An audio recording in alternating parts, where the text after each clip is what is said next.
Hello, everyone. My name is Johnny5, and welcome to the Global Labs breakdown for the Nodewar reorganization.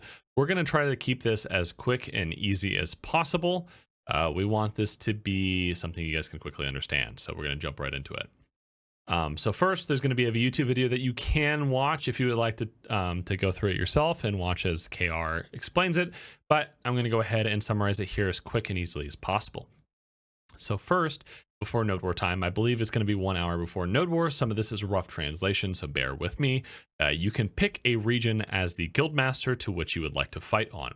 Each of these are categorized into groups of 2. So if you pick the one on the left, it is Serendia and Balanos. The one in the center is Medaya and Valencia. And the one on the right is Calphion and Camelsilvia.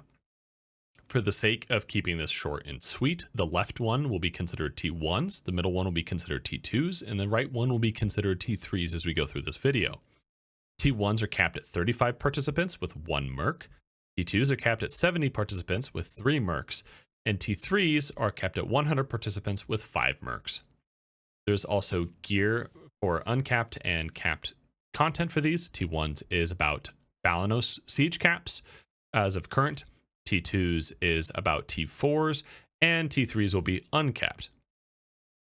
How this will be working is that within your region, there will be various neutral nodes that you can take, or neutral sticks, forts, whatever you want to call them. The amount of sticks within a region caps out at 15 with 30 guilds participating. So if all 30 guilds are participating, or the region or node is capped, then all 15 nodes on the region will be active, as seen in this picture here. It's usually about half of the amount of participating guilds is how many nodes will unlock. So if there are 4 guilds, there will be 2 forts. If there are 6 guilds, there will be 3 forts. If there are 30 guilds, 15 forts. So only half the guilds participating will be getting a fort. This works very similar to regular forts or trying to clear out a stick, where you have to go up to the unoccupied fort that is currently neutral and go kill it, just like you would in any other node war. These forts scale from level 1, 2, 3, 4, and 5, and as such, they all give different loot, which we'll talk about later. The forts can have a minimum time of 10 minutes to 60 minutes, and there will be some with a question mark. So how this works is that, let's say there are 6 forts. They will have a random set time to when they expire, ranging from 10 minutes to 60 minutes. After the end of that time frame per node, so let's say this fort A expires after 10 minutes. 10 minutes into the war, whoever occupies the fort gets the fort. You win. With that, though, once you take a fort or win, you are done warring for the day. You have won your war, you have won your fort, you're gone. That fort is no longer available for anyone to conquer. You have to move on to one of the other areas as depicted in this picture. You get your bag or your money, reward, whatever you want to call it, that scales directly to the level of the fort. And they're all explained here in what tier they are. How it works is that the closer to the center of the region, the most part, the higher the tier. So if you are wanting to go for the best amount of money or the best stick, then you will want to fight in the center part of the node. If you're a weaker guild and want to fight on the edges for a weaker one, you can do so. All of the forts in their appropriate tiers are also listed here. I'll scroll through these fairly quick. You can pause if you would like to go. Another change that they're implementing is that campsites can now be planted at any point during node wars and conquests. There is also a new integrated gather or CTG system being added to the game, and as well as a resurrection system. So how this will be working now, instead of spawning at your own base, you will be spawning at a safe zone. For example, Balanos you can spawn at Velia Village, Western Guard Camp, or Olivia Village, Serendia's Hydel City or Galish Village, etc. Again, if you would like to read more of these, you can pause the video and hit read here. As we continue to go down, we will see that respawn times is 10 seconds and can be increased to 30 seconds. It is increased by 1 second for each minute of battle that progresses, and also for every death. Auxiliary buildings and siege buildings. This is things like elephants, cannons, flag, etc. They are all still within the game. They're going to work a little bit differently, but yet quite the same. So flame towers, Hawatches cost 500 million guild silver per each. You can build 2 FTs, 1 Hawacha. Elephants are 10 million silver, and you can build 1 at max. And flags are 10 million silver, and you can build 1 max. Instead of being restricted to building around your fort, as previously, you can now build freely around the map. What is assumed here is that you build a flag, and then you can build buildings around this, constructing a mini on-the-spot base. So as you continue into war, let's say a strong guild owns a fort, Fort A, and it expires within 5 minutes, and you and another guild are both gunning for it. You can both build flags, build your mini bases, and both try to dive, fight, or whatever, take over the base with your little mini base nearby. The defending guild that already owns the fort can try to defend it as long as they can by killing your flag, so you have to spawn town, etc. As a reminder, if you capture a neutral fort, you own it, but you don't win until the expiration time ends. Again, they are all listed between 10 to 60 minutes, except for a couple of the forts, maybe it's just one, that will have a question mark and will expire randomly. At the end of the expiration, whoever holds it wins. There are also benefits for personal rewards.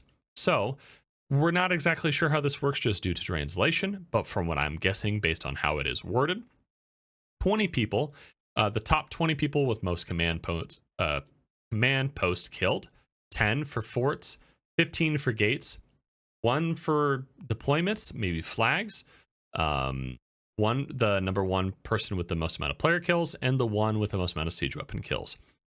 These respective places, these are personal placements, so even if your guild doesn't conquer a fort, if you kill the most amount of total people, you will get a bag or a reward. It's not listed yet. Carrying over or double base investments. So this is something else to understand or occupy. So previously in the Nodewar system, let's say Star's End node has no fight or it stalemates, the rewards for Star's End carries over to the next week. With this, it's the exact same, but since forts reset on the daily, it'll be covering the next day. So let's say Northern Plain of Serendia fort on Serendia is active 5 days in a row, but no one captures it on any of those 5 days. If somebody captures it on the 6th day, they will get 6 days worth of rewards, depending on the tier of the fort, which is pretty cool in my opinion. They're also changing the SOB. It sounds like that you can only use the Spirit of Battle if you occupy one of the neutral forts. Not 100% sure, but that's what it sounds like. Something to also note as well is that the forts reset every day.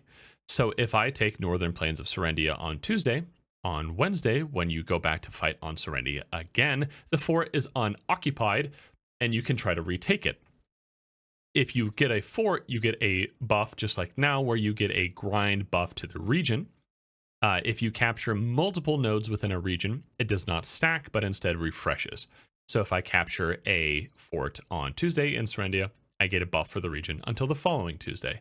If I capture one on Tuesday and Wednesday, it lasts until the following Wednesday instead. Again, it does not stack. You can now, as well as we get into it later, win 6 nodes per week, assuming you do not have castle. If you have castle, you can still only war a total amount of 2 times per week. But when you capture a fort, instead of liberating it like the current system, you will now occupy the fort, meaning that you will get those buffs.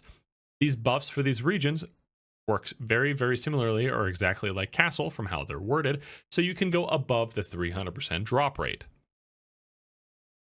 There is a lockout system. If by the end of the war you do not have 100 kills/deaths, you are locked out for the week. It's not that hard to meet, just show up. More conditions as we get through. War of the Roses has a battleground score. Not sure how that's going to work with War of the Roses not being the game. I'm sure they're going to try to reintroduce this. There is a organizational or registration time limit that you have to register for the next war. So again, there can only be 30 guilds per region. I assume it's a first come, first serve, and it looks like that your guild master has a 2-hour window to sign you up for Node Wars before you will be placed.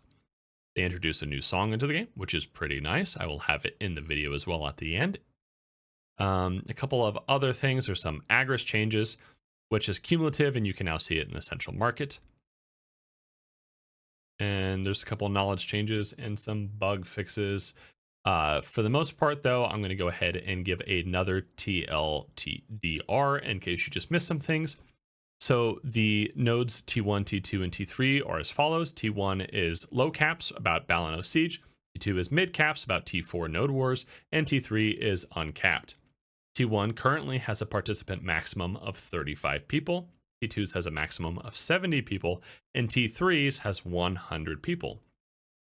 No one has bases besides those who occupy the neutral bases. We are unsure if you can spawn at these bases as of now if you own them. Each neutral base has a timer that counts down. Owner of it at the end of the timer wins bag. Closer to the center of the region, bigger the bag, more money. Forts last anywhere between 10 to 60 minutes. If you own a fort at the end of the timer, you're done warring for the day. Cannons, elephants, Hwacha, FTs all exist, and you can build them anywhere. It sounds like you might have to build them around your flag. We'll find out. Castle owners can only war 2 times a week. Non-castle owners can war and win 6 times a week. The guildmaster has to be online what sounds like 2 hours prior to the node war to select which region you would like to participate in. With this, I do find this to be a bit of an issue with the player caps being so high.